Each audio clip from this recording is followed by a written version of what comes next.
वाहिगुरु जी का खालसा, वाहिगुरु जी की फतेह। गुरु जी, थोड़ा सा गंभीर प्रश्न करने जा रही हूँ। हाँ हाँ बिल्कुल। क्योंकि आप वृंदावन में वास करते हैं तो काफ़ी पहुँचे हुए संतों का सानिध्य आपको प्राप्त होता रहता है। जी उस हिसाब से मैं एक गंभीर प्रश्न जो मैंने यहाँ आके देखा उसके हिसाब से पूछने जा रही हूँ कि गुरबाणी में गुरु नानक देव जी कहते हैं, हुक्म रज़ाई चलना नानक लिखिया नाल। और भी पंक्तियाँ आती हैं कि हुक्म मन्ने होवे परवान ता खसमे का महल पाएसी। मतलब हुक्म को इतनी महानता दी गई है कि जो शिष्य गुरु के हुक्म में अपना जीवन व्यतीत करता है उसको खसम का महल मतलब वाहिगुरु का दरबार परलोक में प्राप्त होता है। जी, सच्ची दरगाह में स्थान प्राप्त होता है। सही है। तो अगर हम सबसे पहला हुक्म देखें, परमात्मा एक है, नो डाउट। सभी धर्मों का मूल निरंकार वो एक ही है। अलग अलग धाराएं हैं, अलग अलग मान्यताएं हैं, वो अलग बात है, लेकिन मूल सबका एक ही है। अव्वल अल्लाह नूर उपाया कुदरत के सब बंदे, एक नूर ते सब जग उपजया कौन पले को मंदे। सही है। गुरबाणी कहती है। तो जब अगर किसी इंसान को, मनुष्य को परमात्मा का हुक्म कि उसने उसको हिंदू धर्म में जन्म दिया, परमात्मा का हुक्म उन्होंने उसको सिख धर्म में जन्म दिया, परमात्मा का हुक्म उन्होंने उसको क्रिश्चियन बनाया, इस्लाम बनाया, जो भी है अपने अपने धर्म में जिसको जो हुक्म के अनुसार जन्म मिलता है। तो अगर हमें हिंदू धर्म में परमात्मा ने जन्म दिया तो इसका मतलब उसकी रज़ा ये है कि हम हिंदू धर्म को फॉलो करें। सही है। अगर हमें सिख धर्म में जन्म मिला तो इसका मतलब परमात्मा का हुक्म है कि हमें सिक्खी के हिसाब से आजीवन अपना जीवन यापन करना है। बिल्कुल सही है।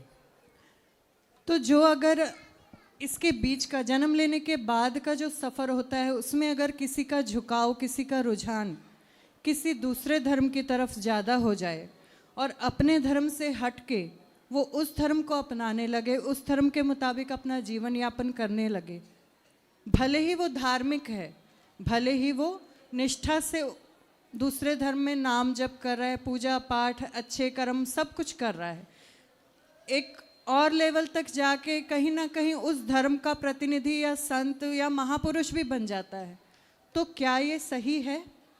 क्योंकि परमात्मा का किस धर्म में झुकाव है? किसी भी, जैसे मैंने सिख धर्म में जन्म लिया, ठीक है, जैसे मैं वृंदावन आई, मैंने यहाँ का माहौल देखा, मैं एक एग्जाम्पल के तौर पे बात कर रही हूँ। तो मान लो मेरा मूड बन गया कि मैं अब आगे से हिंदू धर्म को ज़्यादा रुझान देने लगी, इधर झुकाव मेरा होने लगा, तो क्या ये सही होगा? अच्छा, आपने बहुत अच्छा प्रश्न किया है। अब आप समझिएगा कि हिंदू और सिख, पहले तो ये जानना है कि ये दो नहीं हैं। बिल्कुल।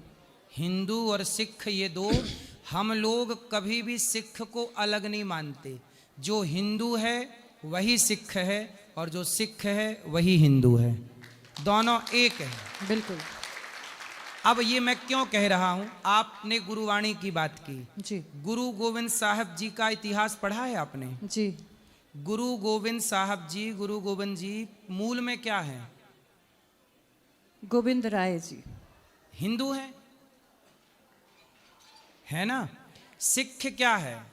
शिष्य का अपभ्रंश शब्द है सिख। बिल्कुल। जैसे क्षत्रिय होता, क्षत्रिय तो पंजाब और हरियाणा में क्षत्रिय को खत्री कहते हैं, चूंकि छा नहीं बोलते तो छा को खा बोल देते हैं। जी जी।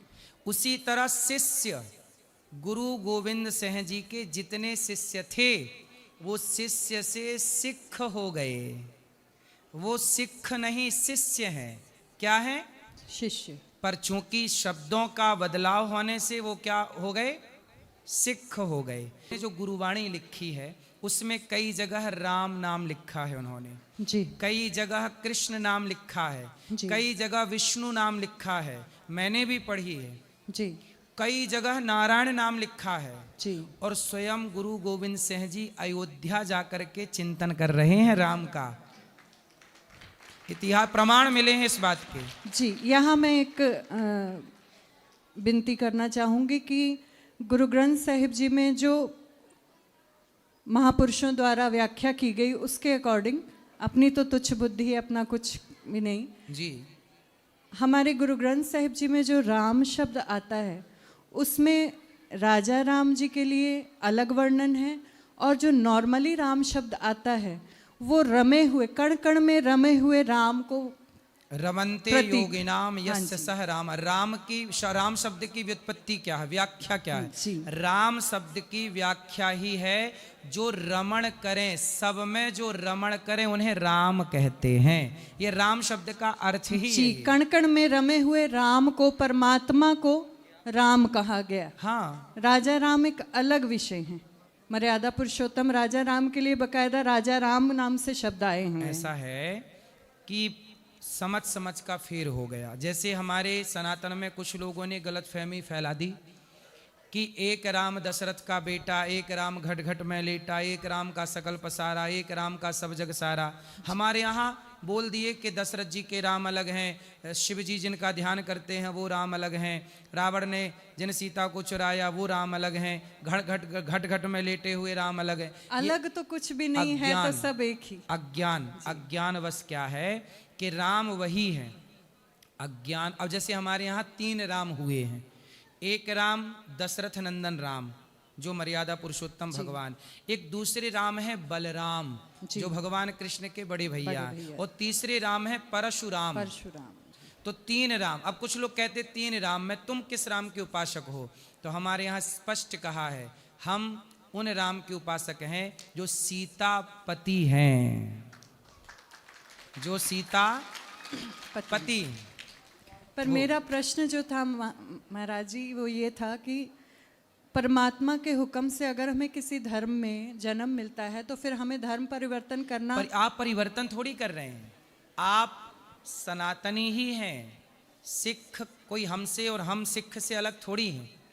अब देखो, एक पिता के 2 बेटे हैं तो कई बार दोनों बेटों में ऐसा लड़ाई झगड़ा हो जाता है कि दोनों एक दूसरे के द्वार पे नहीं जाते, नहीं जा रहे हैं ना। लड़ाई हो गई, तेरे बेटी के ब्याह में हम नहीं आएंगे, हमारी बेटी के ब्याह में तू मत आना, जबकि एक खून है दोनों के भीतर, एक बाप का खून है कि नहीं? ऐसे ही है कि हिंदू और सिख में दोनों एक तत्व हैं, लेकिन विचारों का मतभेद है। अब ये विचारों का मतभेद खत्म हो तो हम आपसे अलग कब थे और आप हमसे अलग कब थे? नहीं, मान्यताओं का भेद है, मतलब विचारों का। हाँ। उनके विचार अलग हैं, इनके विचार जैसे अलग। हमारे में अब सीधी सी बात है, केशों को गुरु की मोहर कहा जाता है। हाँ, केश कत्ल शब्द इस्तेमाल किया जाता है। केशों को काटना मतलब कत्ल करना, सही है, केश कत्ल नहीं करने। सही है। वहीं आप अगर कोई सिख हिंदू धर्म में आ जाता है तो वो सबसे पहला अपराध अपने जन्म की आज्ञा के हिसाब से। हिंदुओं में हम सनातनी कभी नहीं कहते, हम किसी मुसलमान से कभी नहीं कहते तुम हिंदू हो जाओ, हम कभी किसी ईसाई से नहीं कहते कि तुम हिंदू हो जाओ, हम किसी सिख से नहीं कहते कि तुम हिंदू हो जाओ। तुम वहीं रह कर के जहाँ हो वहीं रह कर के राम का चिंतन करो। शबरी जंगल में रह के राम का चिंतन की तो राम जंगल में शबरी के घर पहुँच गए। हमारे भगवान तो आपके घर आएंगे, वहीं आएंगे जहाँ आप हैं। हमारे कृष्ण वहीं आएंगे, आप जहाँ हैं वहीं रहिए, वहीं से प्रभु को पुकारिए।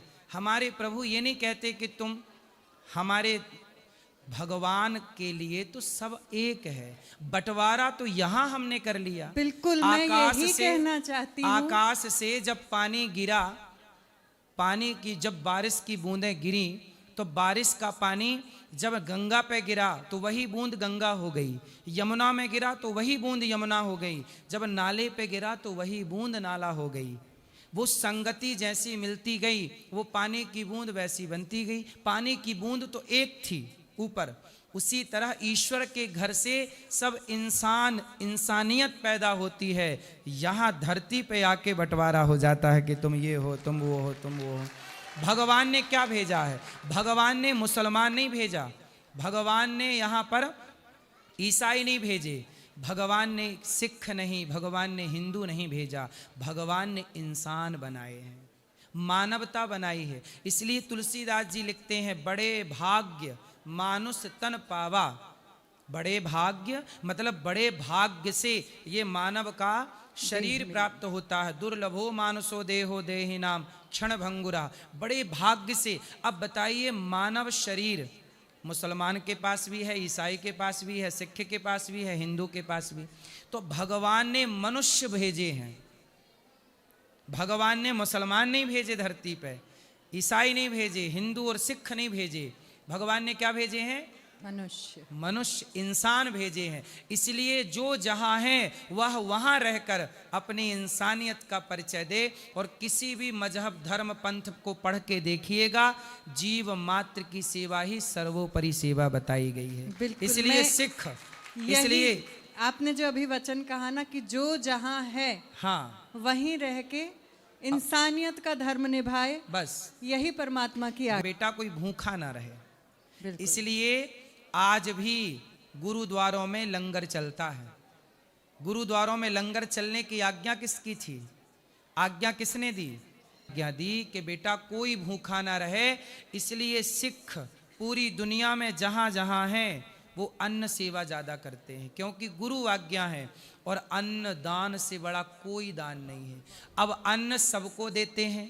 हमारा और आपका गौरव है कि आपकी और हमारी सोच यही है कि नानक नाम चढ़दी कला, तेरे भाणे सर्बत दा भला, सर्वे भवंतु सुखिना। आप सर्वे भवंतु सुखिना बोलते हैं, हम सर्बत दा भला। बस यही हमारा गौरव है।